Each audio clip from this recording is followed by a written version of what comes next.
जाने लगी है जानवे।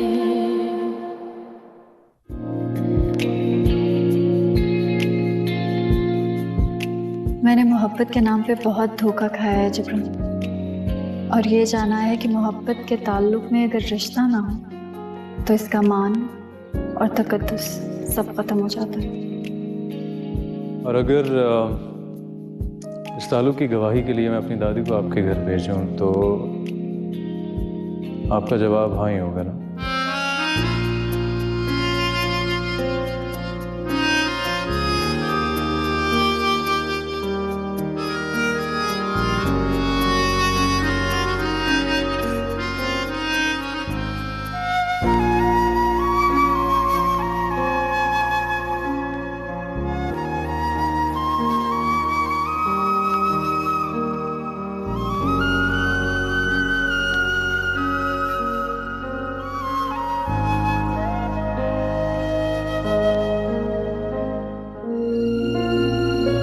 मैं तुम्हें कैसे समझाऊं, मैं वाकई इस शादी से खुश नहीं हूं। वाह, जो रुखसती 6 माह बाद होने वाली थी अब वो अगले माह हो रही है, और तुम मुझे कह रहे हो कि तुम खुश नहीं हो। तुम्हारी मर्जी के बगैर तुम्हारी जिंदगी का इतना बड़ा फैसला कैसे किया जा सकता है असद?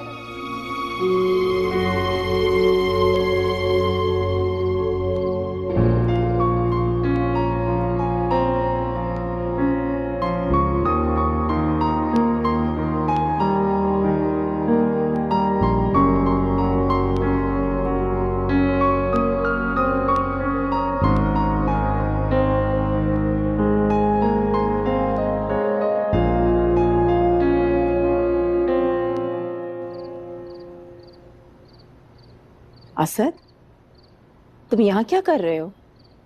हुरिया तुम्हारा इंतजार कर रही होगी बेटा। मैं तुमसे बात कर रही हूँ असद। जी मैं सुन चुका हूं। सिगरेट पी है तुमने? जी। तुम मेरे इकलौते बेटे हो, मैं तुम्हें यूं अपनी सेहत से हरगिज खेलने की इजाजत नहीं दे सकती। आप तो मेरी पूरी जिंदगी के साथ खेल चुकी। बस कर दो असद, बस कर दो। कब तक एक ही बात की लकीर पीटते रहोगे? मुझे नहीं मालूम था कि वो दोनों एहसन मंसूर की बेटियां हैं। अगर मैं तुम्हारे लिए हुरिया को पसंद कर सकती हूँ तो फिर निम्रा को क्यों नहीं? हकीकत तो यह है कि तुम खुद ही ये नहीं जानते थे कि निम्रा है कौन। सही कह रही हैं। जैसे बुज़दिल इंसान की सजा यही होनी चाहिए कि वो अपनी सारी जिंदगी कॉम्प्रोमाइज ही करता है। नहीं बेटा, तुम बुज़दिल नहीं हो, तुम मेरे फरमाबरदार बेटे हो, और मुझे यकीन है कि तुम हुरिया के साथ बहुत खुश रहोगे। लेकिन शर्त यह है कि पिछली सारी बातों को भुला के तुम उसकी तरफ बढ़ो। निम्रा तुम्हारा नसीब नहीं थी। आखिर तुम्हें ये बात समझ में क्यों नहीं आती है? अब जाओ, वो तुम्हारा इंतजार कर रही है। जी।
आज आखिर वो दिन आए क्या जिसके ख्वाब मैंने कभी निम्रा के साथ देखे थे। लेकिन शायद मामा ठीक ही कहती है, निम्रा मेरे नसीब में है ही नहीं। और तुम न जाने क्या क्या ख्वाब लेकर मेरी जिंदगी में आई हो। पता नहीं मैं तुम्हारी उम्मीदों पर पूरा उतरूंगा भी या नहीं, लेकिन कोशिश जरूर करूंगा तुम्हारा मान कभी भी ना टूटे। आज के लिए शुक्रिया। तुम्हारी नींद ने मुझे खुद को संभालने का मौका दिया है।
गुड मॉर्निंग दादू।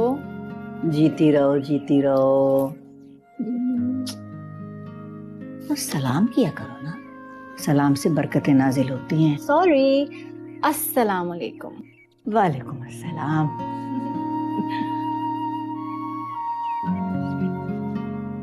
वाओ, कितनी अच्छी खुशबू आ रही है पराठों और ऑमलेट की। मामा मेरे लिए भी ला दें जल्दी, बहुत भूख लग रही है। बेटा मैंने तुम्हारे लिए भी नाश्ता बनाया, अभी लेकर आती हूँ।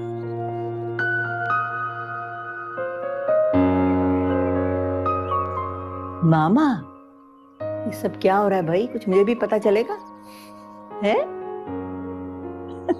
कुछ बताओगी भैया, मुस्कुराती रहोगी। आपने बिल्कुल ठीक कहा था दादू। सब्र ये नहीं है कि हाथ पे हाथ रख के बैठे रहें।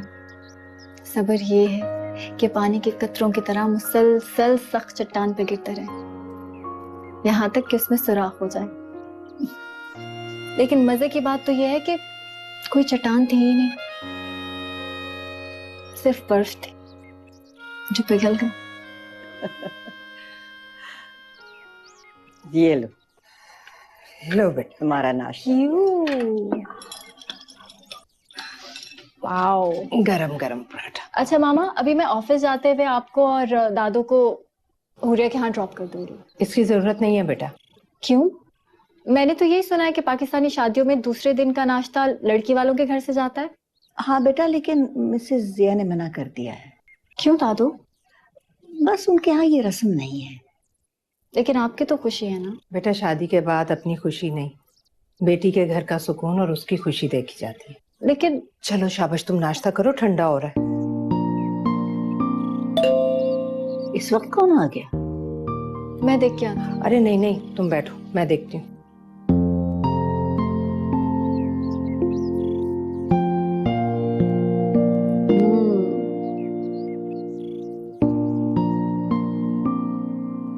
निम्रा, बेटा तुमसे कोई मिलने आया है। मुझसे?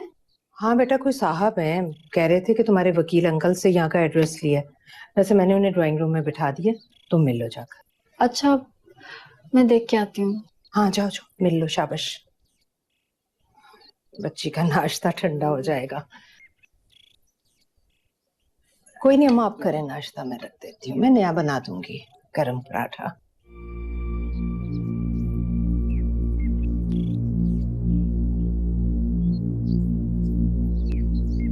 एक्सक्यूज मी, आप कौन?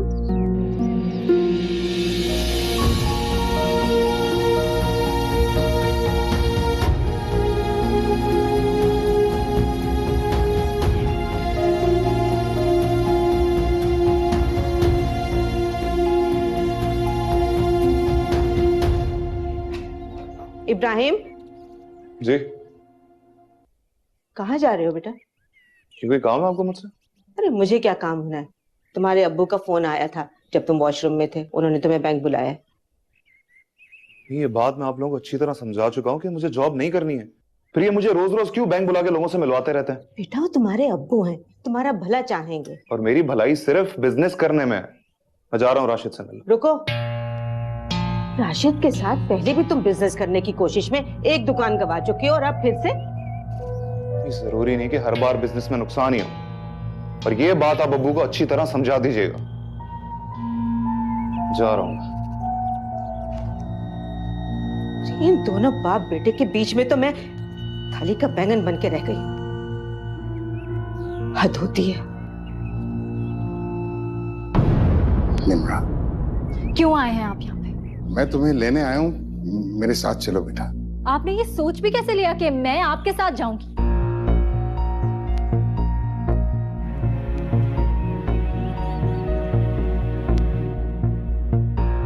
मैंने बड़ी मुश्किल से तुम्हें ढूंढा है।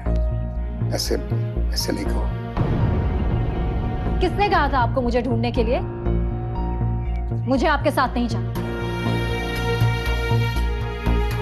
आप प्लीज यहाँ से जा सकते हैं। निम्रा, मैंने कहा ना यहाँ से जाइए।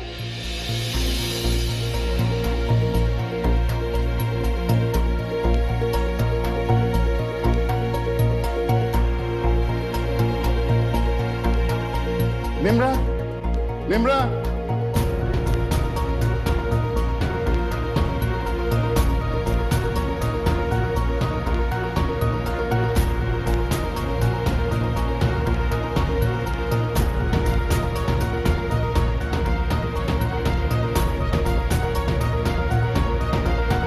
खैर नाश्ता किए, आंधी तूफान की तरह घर से निकल गई। ये नहीं पता कि वो हजरत कौन थे उसके साथ हैं। मुझे तो हौल उठ रहे हैं। पहली बार तुम दोनों के ताल्लुकात में मुझे एक प्यार मोहब्बत दिखाई दिया, लेकिन मैं खुश हुई। लेकिन लगता कि हमारी किस्मत में खुशी लिखी ही नहीं है। अम्मा आप फिक्र मत करें, मैं अभी निम्रा को फोन करती हूँ। देखिए वो इतनी गैर जिम्मेदार नहीं है। जरूर कोई ना कोई बात होगी जो वो अचानक चली गई। बेटा तुम फोन करो उसे। आप पानी पिए, परेशान मत हो। मैं करती हूँ अभी उसे फोन। मैं करती हूँ आप।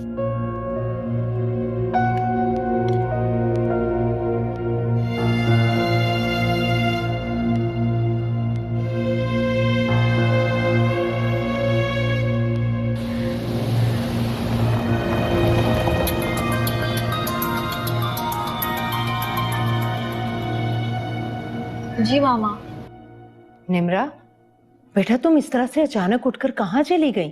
ना तुमने नाश्ता किया, ना मुझे और अम्मा जी को खुदाफिज कहा। अम्मा कितनी परेशान हो रही हैं। और वो बुजुर्ग कौन थे? आई एम सॉरी मामा, बस एक जरूरी मीटिंग थी इसलिए मुझे ऐसे जल्दी में निकलना पड़ा। और वो सिर्फ लॉयर अंकल के कोई जानने वाले थे, उन्हीं के काम से आए थे। आप प्लीज दादो को कह दीजिएगा कि फिक्र मत करें, बाकी बातें घर आके ही करो। निम्रा बेटा मेरी बात। क्या कह रही थी? कुछ नहीं अम्मा, मेरी बात हो गई है उससे। आ जाती है, जरूरी काम था इसीलिए अचानक चली गई। अच्छा आप पानी पिए ना। ठीक है वो। आप एक काम करें, यहाँ गाड़ी रोक दो।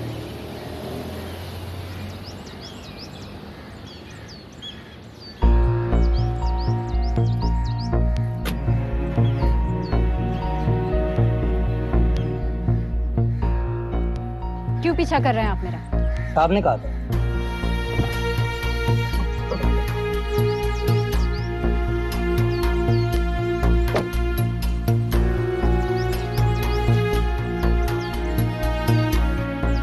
क्यों कर रहे हैं आप मेरा पीछा? चलो मेरे साथ, मैं तुम्हें लिए बगैर नहीं जाऊंगा। समझते क्या हैं आप कि जिंदगी में हर बार जो आप चाहेंगे वही होगा? गलती पर है। फिलहाल आपके लिए बेहतर यही होगा कि ऐसे बीच सड़क पे अपना और मेरा तमाशा ना बनाए। और आइंदा अगर आपने मेरा पीछा करने की कोशिश की या मेरी दादी के घर आए तो मुझसे बुरा कोई नहीं होगा।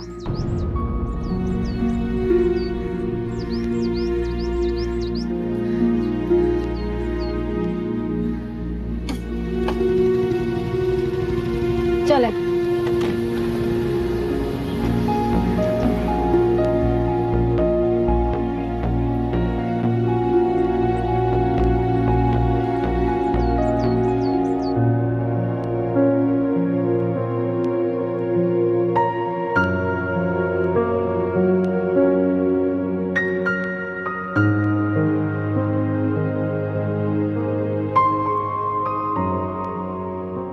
आंटी ने अम्मी को मना क्यों कर दिया नाश्ता लाने से?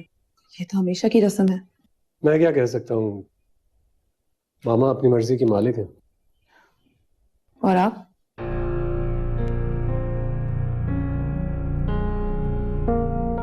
क्या मतलब?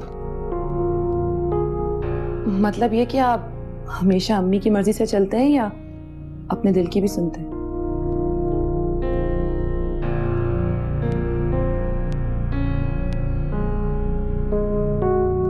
तुम क्या चाहती हो कि मैं सारी जिंदगी तुम्हें इस बात का यकीन दिलाता रहूं इस शादी में मेरी मर्जी शामिल थी?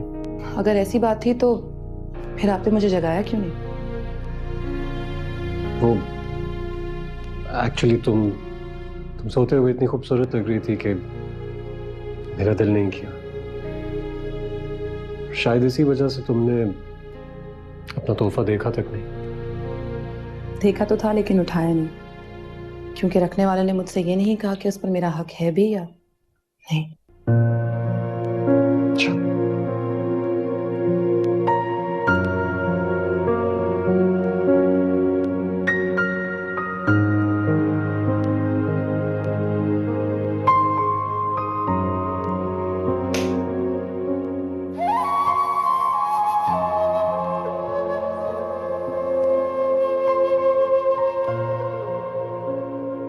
आज के बाद मेरी जिंदगी पर सारे हक तुम्हारे।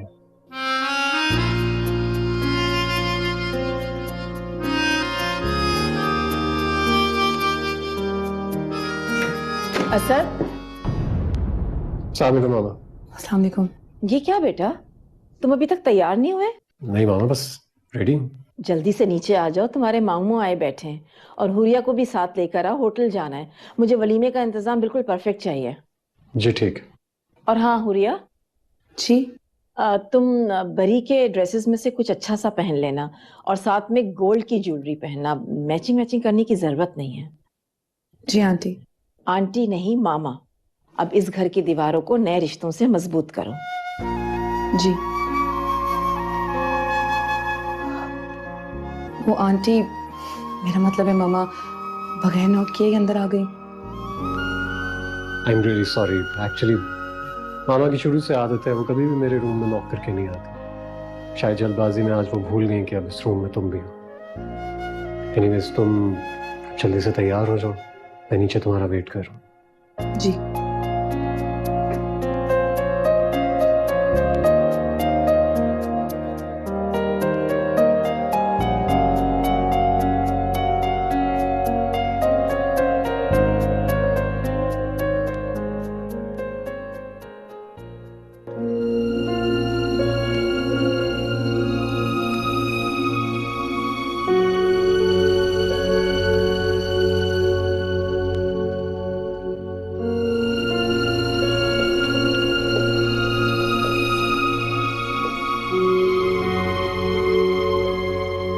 क्या हुआ निम्रा, तुम परेशान लग रही हो? नहीं, आई एम फाइन। इधर देखो मेरी तरफ। प्लीज जिब्रान, मैं यहाँ काम करने के लिए आती हूँ। तुम रो रही हो? क्या हुआ मुझे बताओ तो सही, किसी ने कुछ कहा है? मुझे किसी ने कुछ नहीं कहा। आप प्लीज मेरा यकीन करें। शादी की वजह से सो नहीं सकी तो शायद थकन की वजह से आपको ऐसे लग रहा है। ठीक है अगर तुम कह रही हो, लेकिन मैं जानता हूँ कि बात कुछ और है।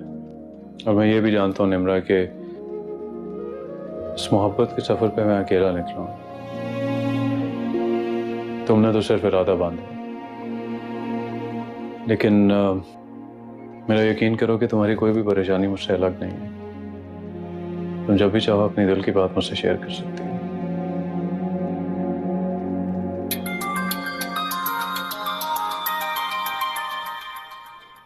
हाँ तुम बात करो, मैं बाद में आ जाता हूँ। Thank you. Hello uncle. Uncle मैंने आपको 2 दफा कॉल्स की, आपका नंबर बिजी जा रहा था। हाँ मैं क्लाइंट के साथ मीटिंग में था बेटा। तुम कैसी हो? पता नहीं, जब जिंदगी में कुछ बेहतर होने लगता है एक नया पजल मेरे सामने आ जाता है। क्या बात है निम्रा बेटा, सब ठीक तो है? आपने उनको क्यों बताया कि मैं पाकिस्तानी हूँ? तुम्हारी नाराजगी जायज है बेटा, लेकिन मैं उनको 2 साल से टाल रहा था, और कितना टालता। और तुम्हें अच्छी तरह से पता है कि दुनिया में तुम्हारे अलावा उनका कोई नहीं है। उनके लिए सिर्फ उनका नाम और उनका पैसा इम्पोर्टेंट, और ये बात आप खुद भी अच्छी तरह से जानते हैं। फिर आपने मेरा साथ क्यों नहीं दी? बेटा, अभी तुम जज्बाती हो रही हो। मैं तुमसे रात में फुर्सत से बात करता हूँ। अगर खुले जहन से हर बात समझने की कोशिश करोगी तो तुम्हारे दिल में उनके लिए जगह निकल ही आएगी। खुदा हाफिज। ओके, खुदा हाफिज।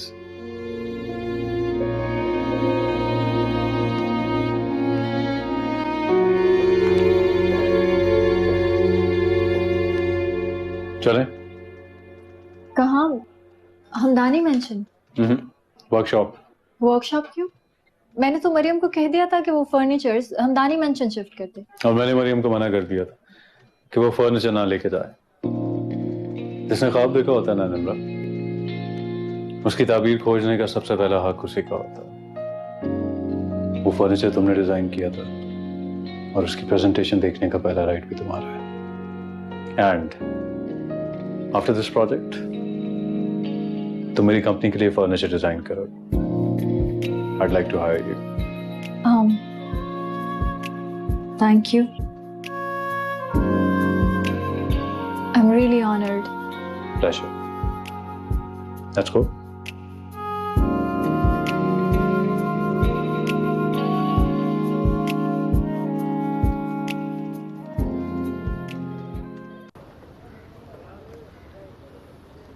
ये लो चेक। फाइनली अंकल ने तुम्हें चेक दे ही दिया, यानी कि उनको तुम्हारी बात समझ आ गई। नहीं यार, मैंने दूसरी दुकान भी बेच दी। क्या? हाँ, वो इतनी आसानी से कन्विंस होने वाले नहीं थे। अगर उन्हें पता चल गया तो? लेकिन तब तक तो हमारा बिजनेस स्टार्ट हो चुका होगा। और हाँ, इस बार नुकसान नहीं होना चाहिए। फिक्र ना कर, इस बार कोई नुकसान नहीं होगा और प्रॉफिट की पहली किस्त तुम्हें ही मिलेगी। गुड।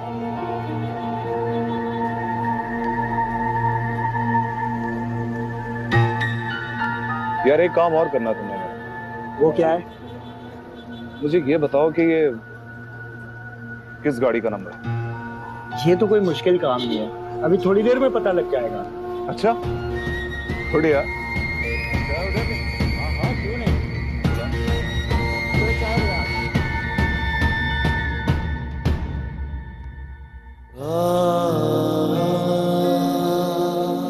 मैं अब कभी वापस नहीं आऊंगी। आप मेरी शक्ल को तरसेंगे डैड। तुम जज्बाती हो रही हो आयशा। नहीं डैड, अब मैं आपकी तरह सफाक हो गई हूं। एक फैसला आपने किया था और अब एक फैसला मैंने किया, लेकिन फिर भी उसका अंजाम आपके फैसले के अंजाम जितना भयानक नहीं होगा। कम से कम उसमें किसी बेगुनाह की जान नहीं जाएगी। आयशा, आयशा मेरी बात सुनो। आयशा। मिर्जा साहब, आप आ गए? आप तो निमिरा को लेने गए हुए थे ना? जरूर लॉन में होंगी। मैंने भी उनका कमरा इतना अच्छा सेट करवाया ना, देखेंगे तो खूब खुश हो जाएंगी। मैं अभी बुला कर लाती हूँ। वो नहीं आई। क्या? नहीं आएगी? मगर क्यों? शायद मेरा गुनाह इतना बड़ा था कि उसने मुझे माफ नहीं किया। मिर्जा साहब, कभी कभी हम अपनी अनाज की खातिर कुछ ऐसा कर जाते हैं कि जिसका नुकसान भी सूद की तरह नस्ल दर नस्ल चलता रहता है। हाँ, आप शायद ठीक कह रही हैं बुआ। मैंने अपनी अना की जंग जीतकर सारी जिंदगी का खसारा कमा लिया है।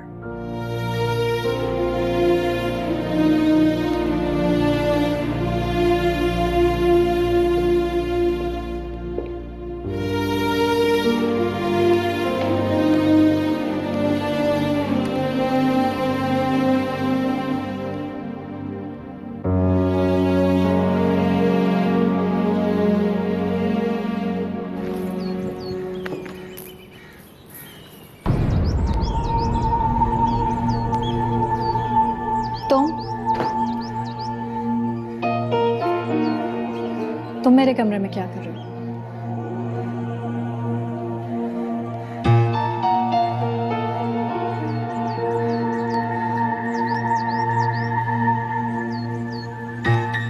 I'm sorry, मैं बगैर इजाजत तुम्हारे रूम में मौजूद हूँ।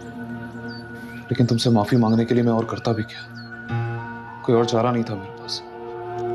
नहीं तुम मुझसे मिलती हो, ना ही बात करती हो। किस चीज की माफी? मेरी हर कोताही की माफी। मैंने तुम्हारे साथ बहुत बुरा किया। चचा जान के घर पे मैंने तुम्हें सही से वेलकम भी नहीं किया। कमजोरी दिखाई है मैंने, और तुम्हें ज़हनी तौर पे भी परेशान किया। हुरिया की तुमसे नाराजगी और नफरत की तो एक ठोस वजह है, लेकिन मुझे तो तुमसे अच्छा सलूक करना चाहिए था। एक अच्छे कजिन की तरह तुम्हें हर जगह सपोर्ट करना चाहिए था, लेकिन मैं ऐसा नहीं कर सका। काफी दिनों से गिल्ट है मेरे अंदर कि जब से तुम पाकिस्तान आई हो मैं तुम्हारे साथ बहुत बुरा किया।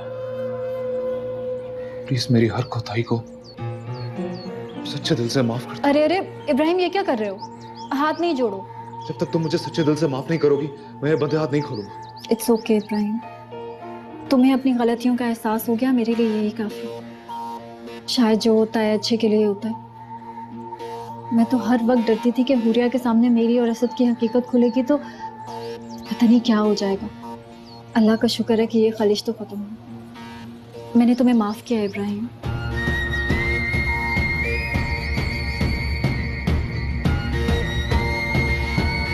थैंक यू नमी, थैंक यू सो मच। तुमने मेरे दिल का बोझ हल्का कर दिया। मैं चलता हूँ।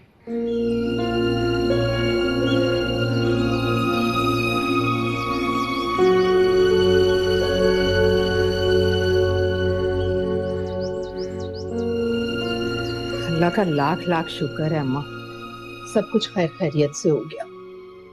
हाँ बहू, शुक्र है। अस्सलाम वालेकुम दादो। जीती रहो बेटा। अस्सलाम वालेकुम मामा। वालेकुम सलाम बेटा।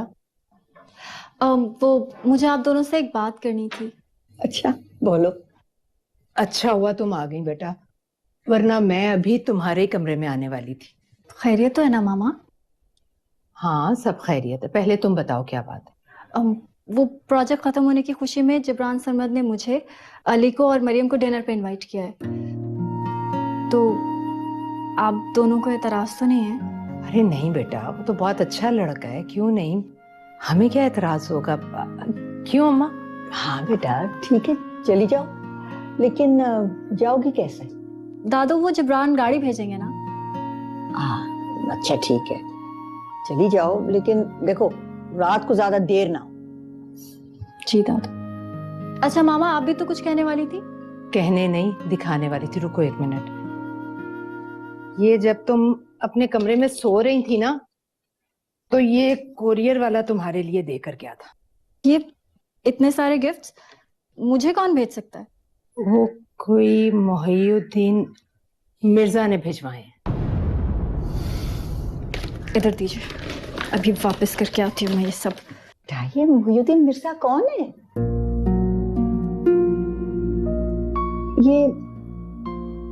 ये वो आदमी तो नहीं जो उस दिन हमारे घर भी आए थे? जी। आखिर ये हैं कौन बेटा? कभी गिफ्ट भिजवाते हैं, कभी खुद मिलने के लिए आ जाते हैं। वो इस शहर के बहुत बड़े इंडस्ट्रियलिस्ट हैं और खुद को मेरे नाना कहते हैं।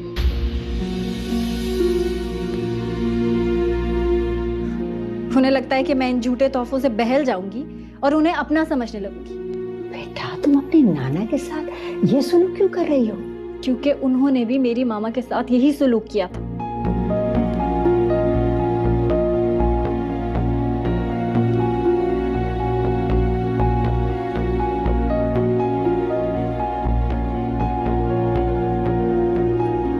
इतने अरसे से ये लड़की हमारे साथ रह रही है, हमारे साथ है, लेकिन इसने कभी ये तो नहीं बताया कि उसके नाना भी हैं। फाखरा तुमसे ज्यादा हैरान तो मैं हूं। निमरा अच्छी सुलझी बच्ची है, वो तो किसी गैर के साथ भी इस तरह बदतमीजी से बात ना करे, और अपने नाना के लिए उसके लहजे में अजनबियत के सिवा और कुछ नहीं था। कौन आ गया? मैं देखती हूँ अम्मा।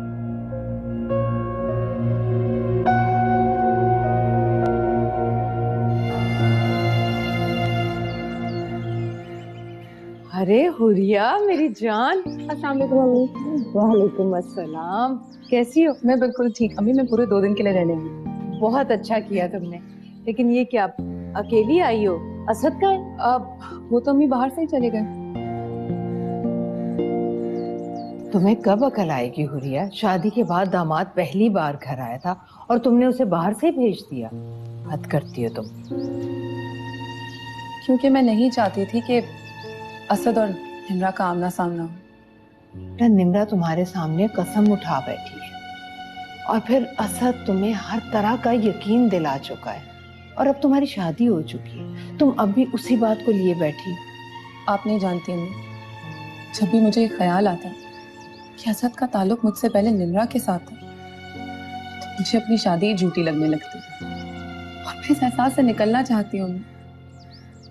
एक औरत सब कुछ बर्दाश्त कर सकती है लेकिन बटा हुआ मर्द नहीं, और ये आपसे बेहतर कौन समझ सकता। अच्छा ठीक है बेटा, जैसे तुम्हारी खुशी। मैं तो बस दिन रात तुम्हारे अच्छे नसीब की दुआ करती हूँ। ऐसे हुरिया, निम्रा बहुत अच्छी लड़की, वो तुम्हारा बुरा क्यों चाहेगी? पता नहीं अम्मी, पता नहीं उसने ऐसा क्या जादू किया आप पे कि आपको उसकी कोई भी बात बुरी नहीं लगती। लेकिन आप लोगों को तब पता चलेगी जब वो आपको और दादी को हर चीज से बेदखल कर देगी। वो ऐसा क्यों करेगी? वो तो खुद बहुत बड़े बिजनेसमैन की नवासी है। क्या मतलब? मतलब ये कि वो सनतकार मोहिउद्दीन मिर्जा की नवासी है। तो इसका मतलब है उसकी माँ ने दौलत का जाल बिछाकर अब्बू को असीर किया था। अपने अब्बू के बारे में ऐसी बातें मत करो। ठीक है, नहीं करूंगी। मेरे लिए तो इतना ही काफी है कि वो हम सबकी जिंदगियों से और इस घर से चली जाएगी। वो कहीं नहीं जाएगी और ना ही मैं और अम्मा उसे कहीं जाने देंगे। वो शादी के बाद रुखसत होकर इसी घर से जाएगी। तुम जाओ, अम्मा से मिल लो, मैं तुम्हारे लिए चाय बना कर लाती हूँ।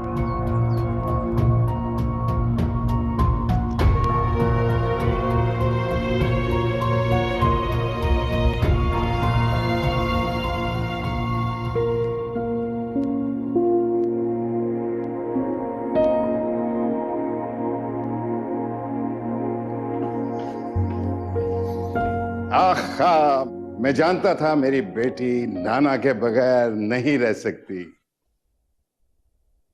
आपका यकीन बिल्कुल गलत है। मैं सिर्फ आपको एक गिफ्ट वापस करने आई। लेकिन बेटा, ये तो मैंने तुम्हारे लिए भिजवाई थी। मुझे इनकी जरूरत नहीं है।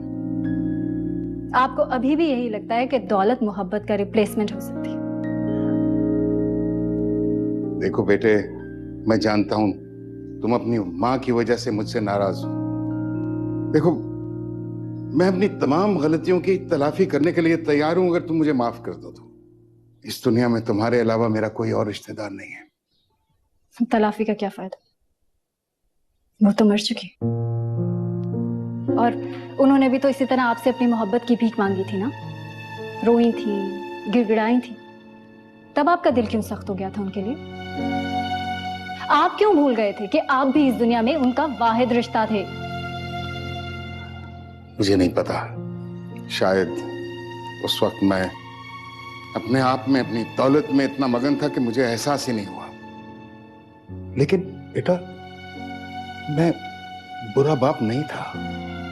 आप बुरे थे आज, ये मैं नहीं जानती, लेकिन मुझे ये पता है कि आपकी वजह से मेरी माँ को कैंसर हुआ था। आपकी याद उनकी जिंदगी की सबसे तल्ख याद थी। 24 घंटों में से 1 घंटा वो सिर्फ आपकी तस्वीर के साथ गुजारती थी। और वो 1 घंटा उन्होंने कभी मुझसे या पापा से शेयर नहीं किया था। और उस 1 घंटे के बाद जब वो कमरे से बाहर आती थी ना, तो उनकी आंखें सुर्ख होती थी। तब मुझे पता चला कि आंसू बेरंग नहीं होते, उनका भी एक रंग होता है। वो अपने कैंसर के लास्ट स्टेज पे थी जब उन्होंने वो घंटा मुझसे शेयर किया था। उन्हें इस बात का पछतावा था कि वो अपने बाप को कभी समझ ही नहीं सकी, और इसी गिल्ट ने उनकी जान ले ली। आप कहते हैं मैं ये सब भूल जाऊं? मैं ये सब नहीं भूल सकती। मैं आपको कभी माफ नहीं कर सकती, कभी नहीं। हाथों से बना के तूने तोड़ दिया हो जैसे,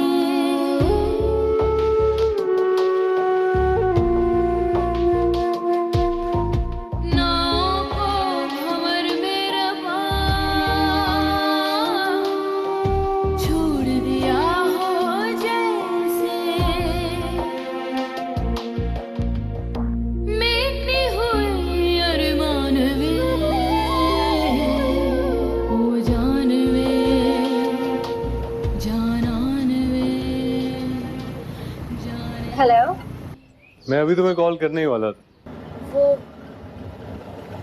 मैं डिनर पे नहीं आ सकूंगी। क्यों? तुम ठीक तो हो ना? जी मैं ठीक हूँ, बस डिनर पर नहीं आ सकती। ठीक है फिर मैं कैंसिल कर देता हूँ। हाँ, अरे आप मेरी वजह से डिनर क्यों कैंसिल करेंगे? मरियम और अली तो है ना। लेकिन तुम तो नहीं होगी ना। अगर तुम नहीं आओगी तो फिर कोई फायदा नहीं है। एक्चुअली आज का दिन कुछ खास था तो मैं तुम्हारे साथ सेलिब्रेट करना चाह रहा था। आज के दिन में ऐसी क्या खास बात?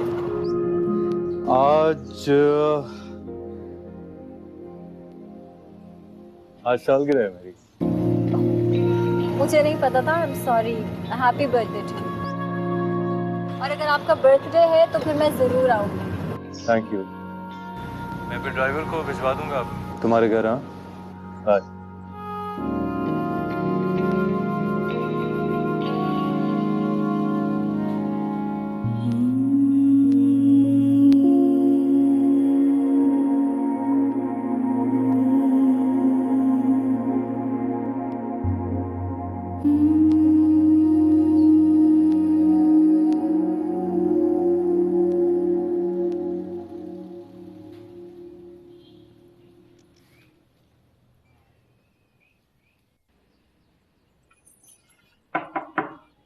अरे हुरिया, आओ ना। वहां क्यों खड़ी? भाई बहुत बहुत मुबारक हो। मैंने सुना है तुम्हारा बम्पर प्राइज निकला है। क्या मतलब? मतलब ये कि अमीर नाना की अमेरिकन नवासी, ये घर भी तुम्हारा, उनकी सारी जायदाद भी तुम्हारी। भाई तुम्हारे तो मजे हो गए। 5 उंगलियां घी में। भाई वाह। बाकी तुम खुद समझदार हो। ना वो मेरे नाना है और ना ही उनकी जायदाद से मेरा कोई ताल्लुक है। क्यों? ऐसा क्या किया उन्होंने तुम्हारी अम्मी के साथ कि तुम्हें उनका जिक्र सुनना भी पसंद नहीं? छोड़ो ये बातें हुरिया। तुम शादी के बाद पहली दफा घर आई हो। मैं नहीं चाहती कि हमारी कोई बहस हो। चलो ठीक है, ना बताओ, लेकिन एक दफा अपने आप को आईने में जरूर देख लेना। तुम्हें भी अपने अंदर एक हुरिया नजर आएगी। जिस तरह तुम अपने नाना को अपनी माँ की वजह से माफ नहीं कर सकती ना, ठीक उसी तरह अपने बाप की वजह से मैं तुम्हें अपना नहीं समझती। क्योंकि जब जब तुम मेरे सामने आती हो, मुझे अपने बाप की वो 20 साल पुरानी ठंडी बर्फ जैसी बेहिसी याद आती है।